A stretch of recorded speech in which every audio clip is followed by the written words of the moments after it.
Hello everyone, back to today's first video, as always on a Saturday, having a detailed look at the weather weekend for today's first video. Later on today, we've got CFS 6 months look ahead coming up for you, just for fun. It's taking us from next month, March, through to the summer, through to August actually.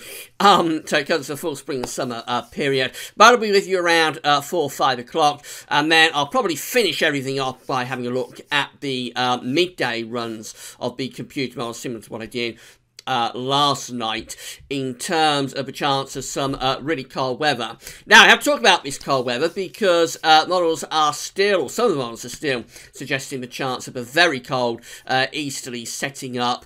Well, the easterly wind actually begins within the weekend forecast period at around Thursday, although initially it's not particularly cold. It's really just beyond a week away that we might bring in some very cold air from the east, which is just about outside the weekend forecast time frame, but I will touch on it a little bit at the end of this video. So a lot to talk about for today's weekend forecast. Just say websites using full weekend forecasts are coming from theweatherout.com and weathercentre.de. You can find links to both those websites on the links page. We'll begin by having a look at the radar picture from the Weather Outlook. So we've got a band of cloud and patchy rain moving southwards and eastwards across central parts of England and Wales. It's dying out as it's coming south, and actually much of the southeast has been dry and quite sunny through the course of the morning. Behind that band of patchy rain, we've got sunshine and showers. One or two of those showers are wintry over parts of Scotland. Here's today's Arctic pressure chart. So a bit of a messy picture. We have got a weak weather front coming southwards and eastwards, but overall high pressure is trying to build up from the southwest. So we remain in a rather mildish west to southwesterly wind. So for the rest of today, I think we'll see that band of patchy rain increasingly dying out across central parts of the country, but enough to produce a fair amount of cloud, perhaps, through some parts of the Midlands and northern England. To the south and southeast, some decent brighter sunny spells. To the north and northwest, also brighter sunny spells, but a few wintry showers in places as well. Temperatures are going to range from around 5 to 10 degrees Celsius. 10 is 50 Fahrenheit. That's down in the southwest, where it will feel pleasantly mild, maybe even a little bit of taste of spring in the air this afternoon across the West Country. Overnight tonight, so we're going to keep a lot of dry weather going in central and eastern parts of the country. Clouds will thin and break, and that could allow some frost to develop, temperature getting close to freezing, maybe a little bit below, down to -1 in some rural parts of eastern Britain. But in the west, we've got another weather system moving in. It's this elongation, the isobars just here. That'll bring a band of cloud and showery rain through Ireland, Wales and southwestern parts of England during the second half of the night. Temperatures in the southwest will be mild tonight at around 7 degrees Celsius, but as I say, in the north and the east, it will be quite cold.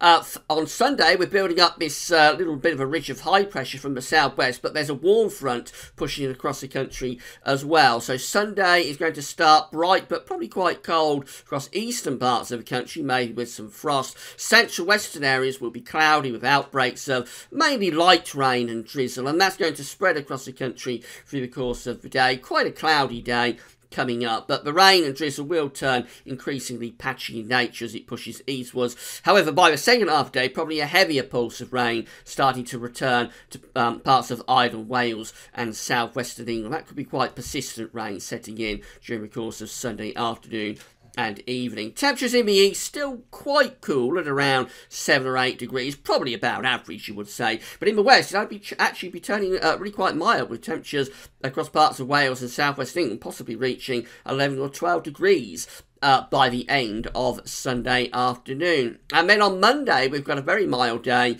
coming up. Do make the most of it, because it could be some time before we see those temperatures getting back to the kind of mild levels that we're going to have on Monday. We're under a little bit of a ridge of high pressure, but there is going to be a weather front that's going to be a bit stuck across eastern parts of the country.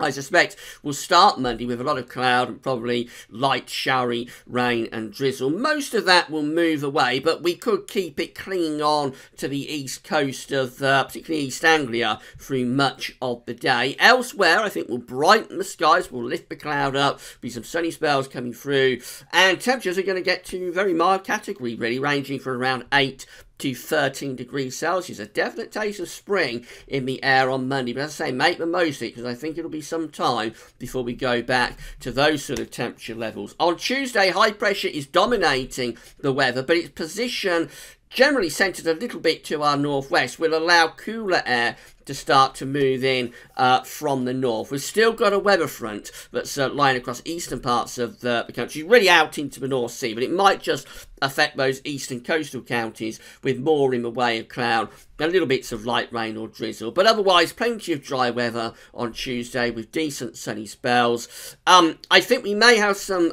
quite dense fog patches, though, early and late, so that could be a little bit of an issue. But otherwise, the temperatures will be reaching reasonably mild categories again on Tuesday. Not as mild as Monday, but even so, not too far from average, ranging from around 4 to 9 degrees Celsius.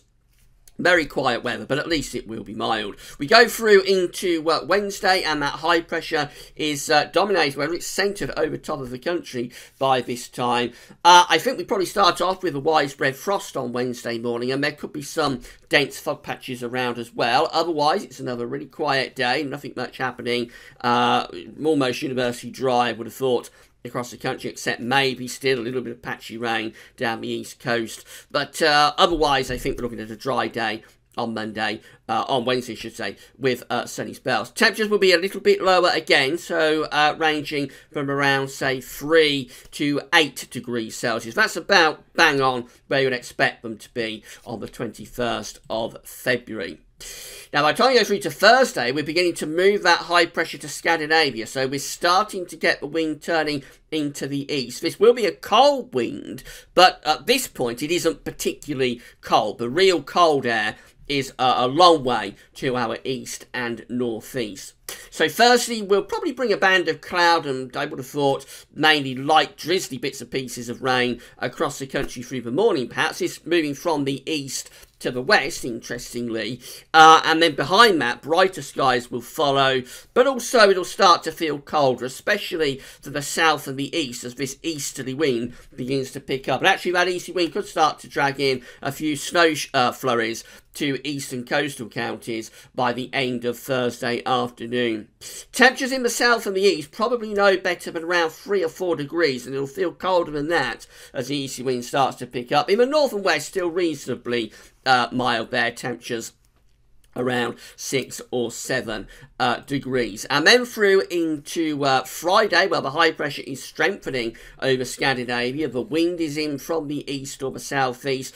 That could bring quite a lot of cloud, I think, towards the end of the week. So we may find sort of cloud flooding in from off the North Sea, making for rather grey and cheerless skies. The best of any sunshine would likely be for western Scotland, maybe parts of Ireland, maybe southwestern England too. But I would have thought central east areas are at risk of quite a lot of cloud with these east to southeasterly winds. Again, the wind is not dragging in very cold air, but it will be noticeably colder at the end of the week. So temperatures probably no better than around 2 or 3 degrees, particularly for the south and southeast. It will be milder again up to the northwest of Scotland. Temperatures are in the Outer Hebrides, for example, might still be holding up close to around 8 or 9 degrees perhaps there, but down in the south and the southeast, I think it is likely to be really quite calm. There could be more snow flurries around those eastern coasts. Those are the upper air temperatures for Friday. So you see it is relatively cool, but the real cold air is over in the east and the northeast of Europe with those deep blue colours. Severely cold air sitting to our northeast. Now, as we go into next weekend, there's a lot of uncertainty about this, but this latest run of the GFS wants to strengthen this Scandinavian high and the easterly wind. So that's Saturday. Still, it's a cold east to southeasterly wind, but it's not particularly severe. I think, again, it's probably dragging in a lot of cloud, maybe snow flurries coming in on those east to southeasterly wind, and just feeling quite bitter and raw in those easterly and southeasterly winds. But by the time we get through to Sunday, now we are beginning to pull that deep and severe cold pool of air closer towards us on those easterly winds as the Scandinavian high gets itself up to around 1,000 and 40 millibars. So those are the upper air temperatures for Sunday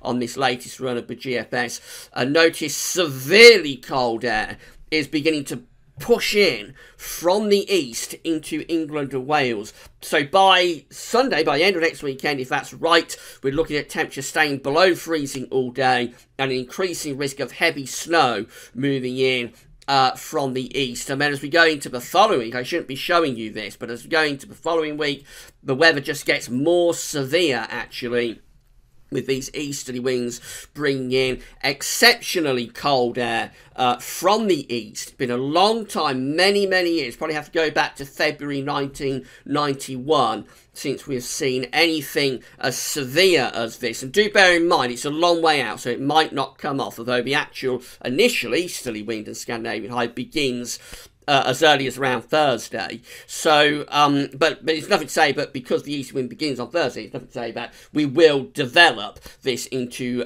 such a severe cold spell of weather. It's unlikely to come off, but the GFS is still going for this idea of exceptionally cold weather. That's the 510 isotherm, again, flooding in across the country through the final days of February. Some people have asked me about this because I don't usually show you the thickness chart, so I'll talk more about that in the Gasworthy Sunday Roundup tomorrow, what these different coloured lines means. But essentially the 510 deep blue coloured line there indicates very severe and true Arctic origin air. Those are the dew points, for example, on the 27th of February, and all of this will be heavy snow moving in from the east. I suggest just keep a watchful approach to this. It may not get anywhere near as severe as this, but there is the possibility that the closing days of February could bring our most severe spell of weather from the east for many years. Finally, just having a look at the charts from the weather outlook, coming back to the next week, which is what I should be focusing on. I shouldn't really show you all of that stuff that's beyond the weekend forecast time frame. But this is Saturday's chart. Lot of dry weather, a few showery bursts scattered about, and some sunny spells coming through as well. Wet weather moving in from west during the course of Sunday and turning mild, and a very mild day for Monday. Do make the most of it, but by the time you get through to Tuesday, it's going back to dry conditions again, but it will be a little bit cooler. And then through the rest of the week, we gradually see the temperatures lowering. Again, lots of dry weather. As the easterly wind starts to pick up in the second half of the week, we could bring some snow flurries and probably more in way of cloud in from the east. But actually, the week ahead, there isn't a huge amount going on, and the real interest is just a little bit beyond the week ahead forecast time frame. So, in summary, we're going to start off very mild and damp. There'll be a taste of spring in the air tomorrow and Monday, but make the most of that, because from Tuesday onwards it starts to gradually cool down. By the end of the week, we're looking at quite cold. We're not talking about severe cold at the end of the week, but quite cold east to southeasterly winds, probably bringing in a lot of cloud, maybe some snow flurries too. And then the real interest is sort of just beyond that, next weekend and into the following week. Do we get the beast from the east? Do we drag in that severely cold air and heavy snow from Russia? It remains to be seen, but I suggest you watch your space. Right, CFS 6-month look coming up later on, and then this evening we will have a look at the midday runs of the computer models and see whether there's been any downgrades on this chance of severe cold. I am suspecting that we will downgrade the risk of severe cold because by its nature, severe cold for the UK is very, very unusual. It doesn't happen very often. So expect this to downgrade, and if it does, don't be too disappointed, because I think you still will get quite a notable spell of cold weather at the end of the month. Alright, that's all for now. Thanks for watching.